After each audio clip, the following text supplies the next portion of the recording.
friends, welcome back to my channel. It's Tori, and today, the video that we wait for all year, every year, the best books of 2025 is finally here. I am finally giving you my top 10 reads of this past year because I am officially done reading for 2025, and I always wait every year until I'm absolutely sure that there is not a new favorite hiding just around the bend in the last few weeks of December, because that has happened to me before. So now we're here, we're sat, we're ready. I hope you have some popcorn and a beverage of choice, and we are going to run through my top 10 books of the year. I'm so excited to gush about these books, you guys. I wait all year to be able to do this because these are the best of the best. I read 83 books this year, and the only reason I'm telling you that is so that you can kind of judge the ratio between the books that are on this list versus my entire reading year. Now, the only rules that apply in this list is one book per author, which is something I always do, and I do not include anything that is a reread unless it is something that I have not reread for at least 10 to 20 years. Because at that point, it's basically like reading a new book anyways. The first 6 books on this list are not in any particular order. If somebody twisted my arm, I could probably figure out how to rank them, but I really don't see the point in doing that, to be honest. So we're just gonna go through the first 6, and then my top 4 will be in the running for my book of the year in 2025. Before we get started, go down in the comments below and let me know what you think is gonna be on my top 10 list, and let's see if you called any of them right. I'm pretty sure if you've been watching my channel for like any amount of time this year, you probably will get some of them right, so trust yourself. But moving into our list. All right, guys, so coming in as our first top 10 of 2025 is a manga volume. This has never happened before, as far as I'm aware, on my top 10 reads of any year since starting BookTube, but this volume of manga hit every possible note I wanted it to, and that is Claymore Volume 1 by Norihiro Yagi. This is a series that I loved when I was younger. When I was in high school, I watched the anime, and I had never read the manga. And wanting to get into more manga series this past year, I've really been enjoying things like Spy Family and some other ones, and I wanted to try going back to a series that I knew I loved, the characters, the story, and just see what it was like in manga form. And you guys, Volume 1 did not disappoint at all. If you're completely unfamiliar with Claymore, basically the gist is that there is a group of female half-monster, half-human warriors called Claymores who go around, and they are basically hired by different villages in the country to rid the area of demons, monsters, etc. And these women are kind of ostracized. They're revered, but also ostracized by society. And this is one of the first, if you want to call it like a girl boss manga or story that I read when I was in high school. And I absolutely loved this. There's a ton of action. There's a little flavor of horror in here. And the character arcs, you guys, there's a character in this series from the anime that has lived in my brain rent-free since the moment I saw her story in the anime probably 16 or 17 years ago, and I cannot wait to get to the part in the series where she shows up again, because it is just chef's kiss, deep character storytelling. And I was honestly really excited when I realized that, yes, this is indeed in my top 10 reads of 2025.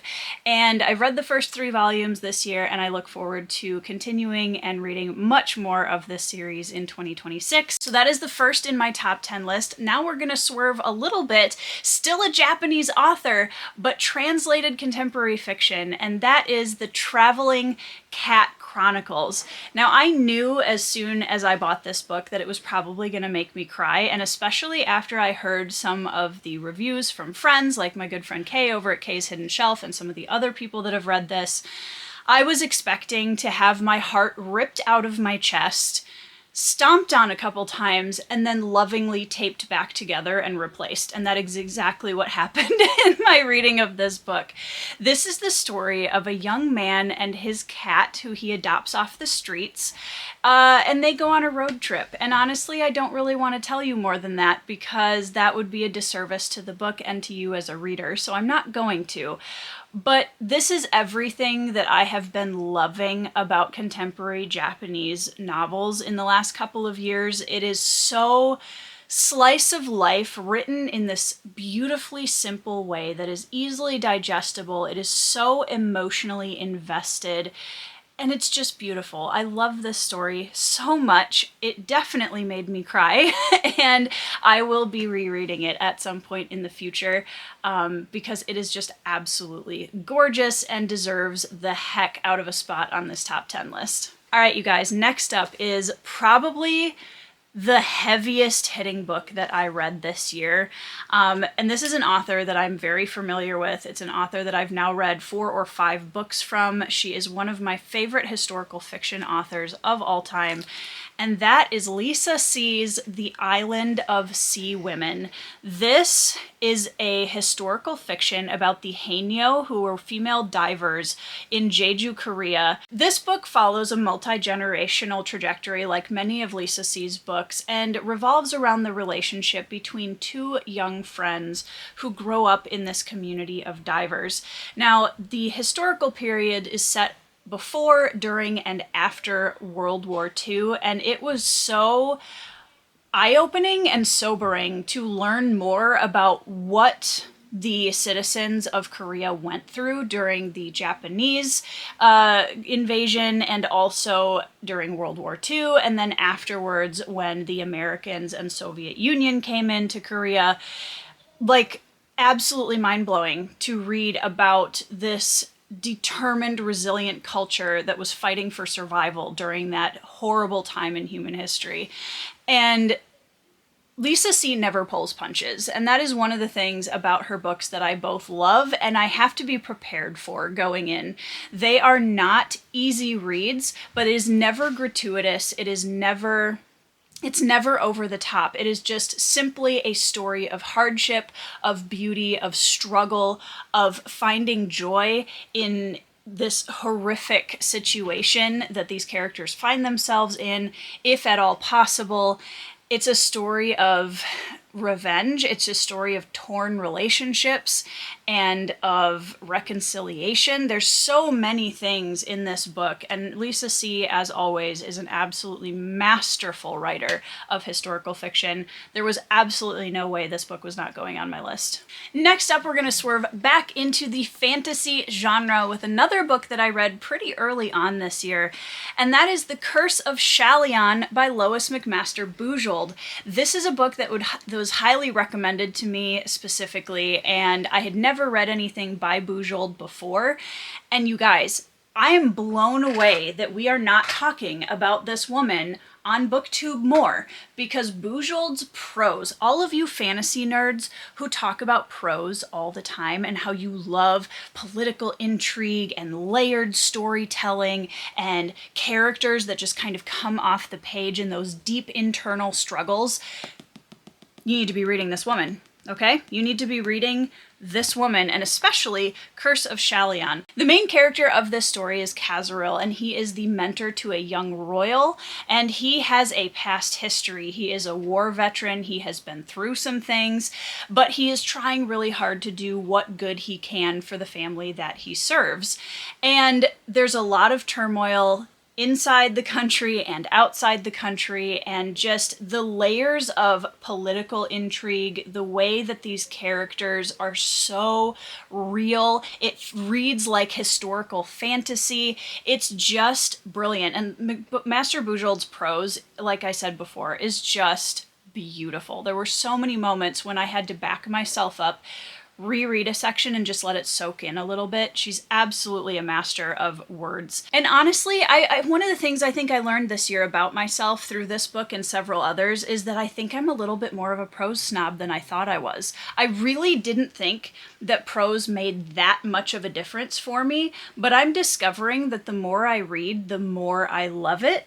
And certain types of prose, and it doesn't matter if it's simple prose or really elevated poetic prose, I love both. But whatever type of prose it is, really well done prose by someone who knows exactly what they're doing with it is just beautiful and chef's kiss. So anyways, if you're one of those people, you need to check out Curse of Shallyan, because this is hands down one of the most underrated books in the fantasy community. Next up was a huge surprise, honestly. Not that it's on my top 10 list, but when I read it, that I loved it as much as I did. I was not expecting that, and if you guys have been around since the first half of the year, you're gonna be familiar with me talking about this book already.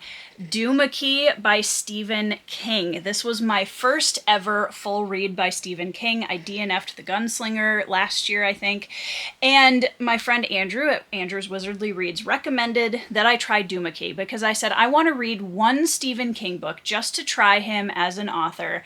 I don't see him becoming a favorite author. I don't see myself reading a ton of his work, but I'd like to know, Andrew, what book do you think, based on my reading taste, has the best chance of hitting that 5-star mark? And you guys, he got it right on the money, because Doohickey not only got a solid 5 stars from me after reading it, but it's also on my top 10 list of the year, which I honestly was not expecting when I picked up this book. A lot of people talk about how, yes, King writes horror, but he also writes a lot of things outside that genre, and his books don't have as much of a deep horror flavor as I think they're pitched as oftentimes. And this one is kind of genre defying in that way. It is a horror slash thriller. It has some slice of life feel, especially at the beginning, as we are following Edgar, who has been through this traumatic workplace accident, and he goes to a place in Florida on the Keys to recover and to discover himself again and kind of find joy in living if he can. And we start uncovering some secrets that have been buried in this island area for years and years and years, and it starts to get creepier and more thrillery and more horrifying as we go through the story. It is a slow burn. This is a settle in with the characters and allow the author to unfold the reveals and the terror little bits at a time. I did have to put this down a couple times when I was reading it before bed at night, because I was kind of side-eyeing my open bedroom door a little bit too much a couple times during this novel. I was like, I gotta put this down. But man, what a brilliant story. It really is. There's a character in this novel that is possibly my favorite character of the year from a new book or a new series with Wireman. If you know, you know. I absolutely love Wireman as a character. And while I had some small nitpicks with content in this book, overall, I can really understand better now why the people that love Stephen King's work do. Next up is possibly the most genre-defying book on this entire list, and it is so good, you guys. I know that's kind of like pointless to say because it's on my top 10 reads of the year, but we're gonna say it anyway because it's so good. The Company by KJ Parker. Again, KJ Parker was a new to me author, but he's been highly recommended by my friends like Alan from the Library of Alexandria, Anitha, Ponderings of Pete. A lot of people have pointed me in the direction of this author in the past, and The Company was one that had a bit of a military undertone, so that was the reason why I chose to read this one first, because it felt like something that was going to land in my wheelhouse, and boy did it ever. This isn't truly fantasy. I know it gets labeled as fantasy, and it does have that kind of magical realism flavor to it in some aspects, but it's more accurately, I would say, an alternate history. It takes place in a secondary world that's very heavily based on reality, but it feels like a different world. And it also doesn't. It's hard to explain. You'll understand if you read it. The thing about this book that blew my mind was the atmosphere. Atmosphere is something that is so difficult to get right as an author. It is something that is easy to describe. It's really hard to make an atmosphere in a book that literally makes the reader feel enveloped by it. And I man, I don't know that I've ever read an author who nails atmosphere the way KJ Parker does in this novel. We follow a group of war veterans who are trying to kind of assimilate back into normal society. And the leader of the group has this vision. He's going to have an island where they can all move to their own place, they can establish their own community, and it's going to be just, you know, the gang's going to be back together and it's going to be great. Things don't go to plan, and that's all I'll say about it. This is a book that I definitely don't think is going to appeal to general mainstream readers because it is the kind of book that asks you to sit down and really give KJ Parker your full attention and your full trust as he's leading you through this novel. And it is a slow burn. It is a very, very deeply involved character study. Not all the characters are likable. Some of them are very difficult to read. There are some aspects of horror within this book that I just absolutely loved. It's that I don't love reading horror as a genre, but I really like when it's sprinkled into other genres. And that's also something that KJ Parker did fabulously in this book, in my opinion. I cannot wait to read more of his books, and I am planning on reading another one of his novels as a priority read in 2026. But you guys, this book, incredible. I actually am holding my second copy of it, and I gotta tell you guys this quick story because you'll laugh. So my husband was reading it earlier this year because I wanted him to see why I was loving it so much, and I knew we were going to have some fantastic discussions. So he was carrying it around with him, he was reading it, and he took the kids out somewhere in our local area one day and left it on the roof of our car. It had all of my tabs. I had annotated the heck out of this book, you guys. And it fell off the car somewhere, and we drove all over along the route they took. We could not find it anywhere. So somebody out there in my area has a beautifully annotated copy of The Company. So unfortunately, this one is blank, but I do intend to go back and reread it at some point and do my annotating all over again because it is absolutely worth all of that time spent. Hey guys, so I want to take a super quick break before we go back to the regularly scheduled programming, just to say a huge, massive thank you to my wonderful, amazing patrons. You guys are the absolute best. Thank you so much for supporting what I do here on the channel and my work as a writer. For those of you that don't know, down in the description box below, there are a ton of links to all of my social media accounts. Please feel free to follow me and catch up on any of those. And there's also a link to my website where there's a whole bunch of information about my fantasy books if you want to check those out. You guys are awesome. Thank you. If you enjoy my content, like and subscribe, and stick around on my little corner of the internet. All right, you guys, it is time for the top 4 books. The top 4 reads. These are the kings and queens of the stack for 2025, and I could honestly spend an entire video talking about every single one of these books. I will do my best to keep it concise. You guys have heard me rant and rave about these books before. One of these will be crowned the champion and join a storied list of best books from the last 6 years here on BookTube. The first one was one of my first reads of the year. It was one of my most anticipated reads of the year. I got my hands on an early copy of it, and I just cannot say enough. If you've been around my channel or any of my social media accounts, you know that I have been shouting this series from the rooftops for the last year and a half almost, and I still have things to say about it. So, A Hunt for Jackals by J.L. Odom. This is book 2 in her Land of Exile series. Book 1 by Blood by Salt has been taking the indie community by storm since it won the self-published fantasy blog off last year. Deservedly so. It's an absolutely masterful book.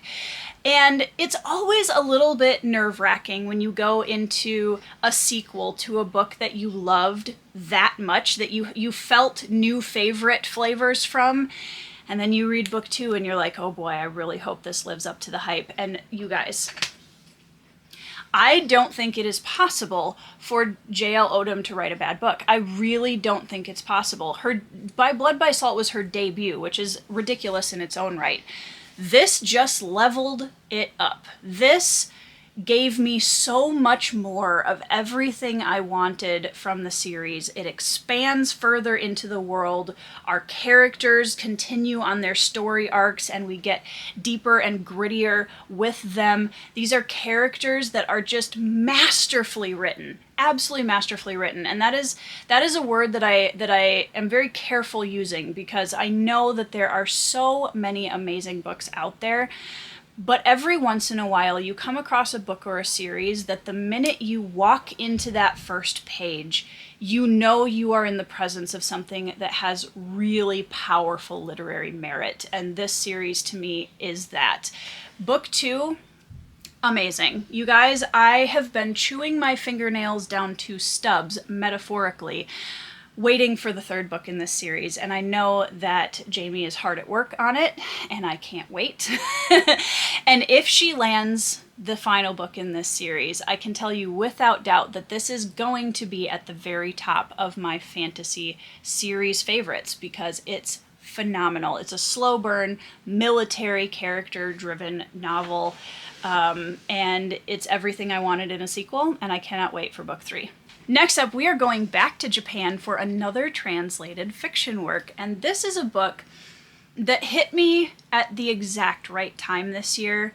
My grandfather going into memory care at the very beginning of June this year was a huge transition for my family. He's kind of my hero, one of my big heroes in life, and he's the one who really fostered my love of writing and storytelling. And I picked up this book around the same time that he went into memory care, and it was one of those books that just came to me at the exact time it was meant to, and that is The Housekeeper and the Professor by Yoko Ogawa. This book, this book saw into my soul in a way that I honestly think it would have, even outside of the personal circumstances that I mentioned, but even more so because of them. It is beautiful. It is a tiny little book that packs so much heart. It's the story of an elderly professor whose memory resets every 80 minutes. And a young housekeeper, who's a mother, is hired to take care of him in his small home. And he kind of develops a special relationship with her and also her young son. And the attention to the dignity of people despite their circumstances is something that I loved about this book so much. It's told in a beautiful, simple style. And you know it has to be absolutely incredible because I loved it. There's a lot of math in this book, you guys, because the professor used to teach math, like high-level math. And there's a lot of mathematical mumbo-jumbo here and there throughout the story, and I loved every minute of it. So you know, I don't know if I can give it a higher accolade than that, honestly. But I love this book. I will be rereading it. This book was so special to me this year. It's making me cry a little bit just talking about it again now at the end of the year, like 6 months later. Highly recommend this. And this is a book, honestly, that I would recommend to pretty much anyone, because I think the theme of empathy and just the very human story it tells could be enjoyed by a huge variety of readers. So anyways, that is the next one on my top 4. All right, the next one on the list. I didn't finish a lot of series this year, you guys. I did horribly at that goal. However, one of the series that I finished, that I have been talking about ad nauseum since I started it in early 2024, is The City Watch by Terry Pratchett. Snuff is the final written book in The City Watch that Terry Pratchett put out before he passed away. And I went into this book nervous because I thought, what if I get to this last book with a series that has meant so much to me the last couple of years, and it feels unfinished, it feels unsatisfying, because that was a real concern. And I was prepared to love it, either way, it didn't really matter, but I wanted it to just leave me on a note of feeling this kind of soft exhale and like, yeah, that felt good. And this was everything I wanted it to be. I loved this book so much. I really loved this book.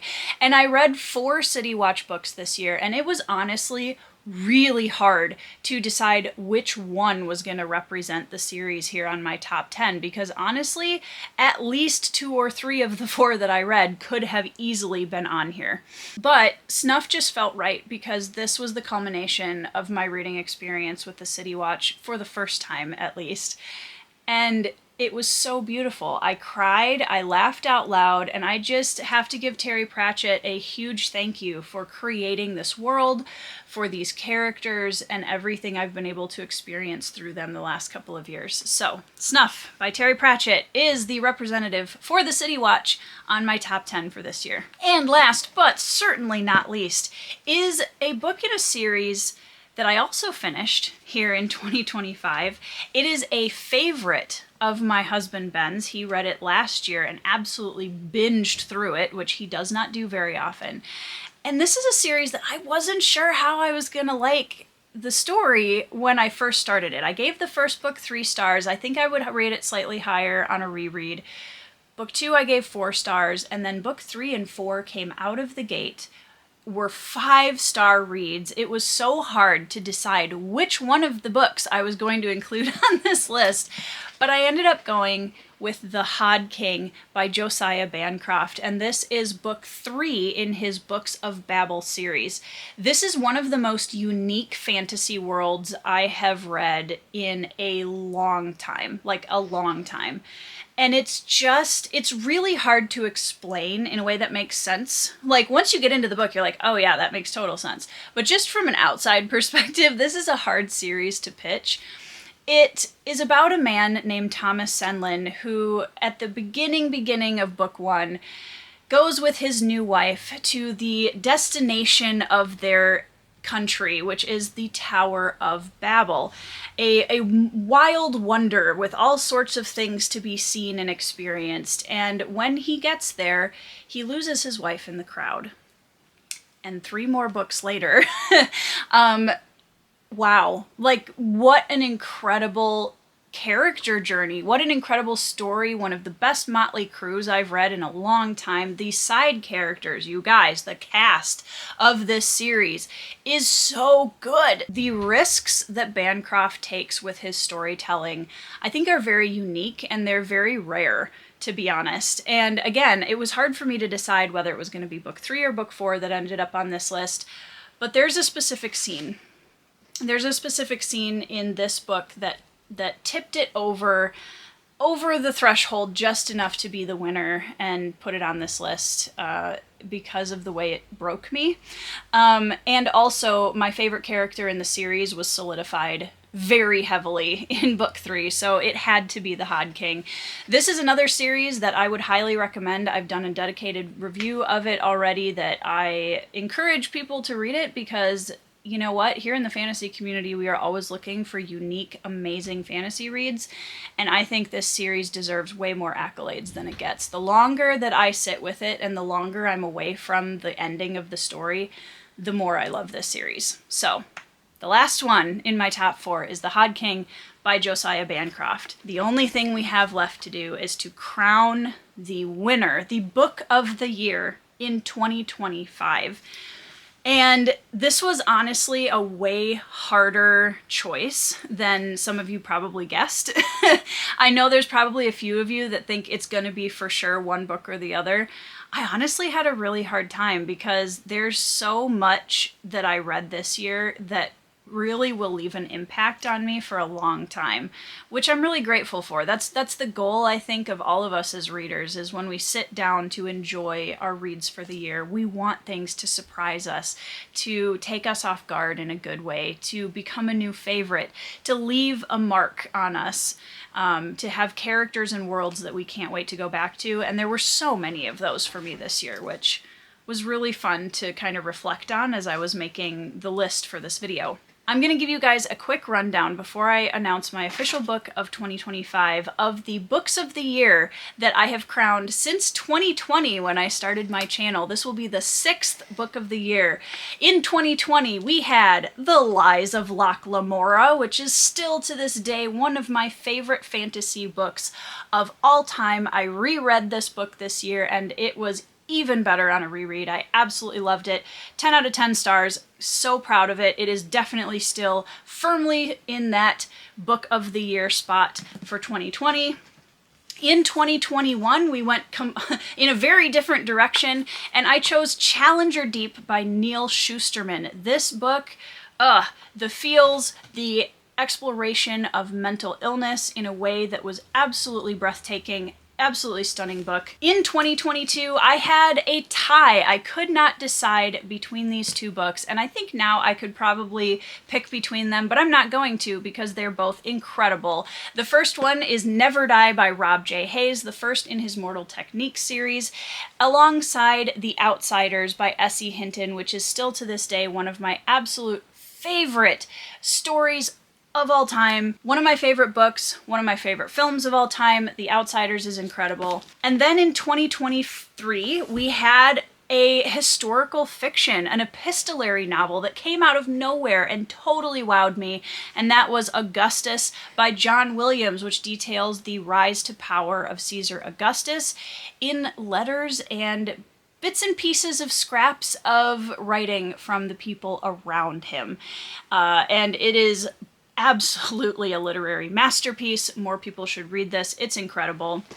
And then in 2024 was my discovery of the City Watch, and Terry Pratchett came in with flying colors to take Book of the Year with Men at Arms, which is book 2 in the series, which is still one of my favorite Motley Crue books of all time since reading it, and I am just so happy that I've been able to finish the series this year. With that out of the way, the book.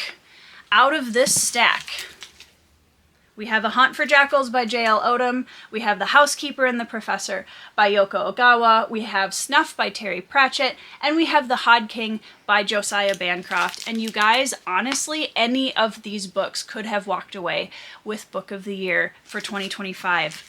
But the one that will live in my heart and in my head for the foreseeable future that I cannot wait to get back to will be Snuff by Terry Pratchett. This is going to be my book of the year for 2025, and you guys, that is just the culmination of everything I have wanted in fantasy from this last couple of years, and the City Watch has blown into my top fantasy series of all time, and I don't think it's going anywhere anytime soon, so you can definitely expect that I will be rereading this in the near future because I already cannot wait to go back to Guards and start the series all over again. Once again, Snuff by Terry Pratchett, just an incredible read on top of a stack of absolutely incredible reads this year. Thank you guys so much for all of your support on the channel. I am so excited to go into 2026 and see what amazing new reads we're going to find together, because I mean, this year blew my expectations out of the water. And I'm really looking forward to see 2026 do the same. So, once again, go down in the comments. Let me know if you were right. Let me know what your favorites were from this last year. And I hope that you all have a absolutely wonderful 2026. I hope that your life is filled with blessings. I hope you are surrounded by warmth and friends and good reads. And I will see you in the next video.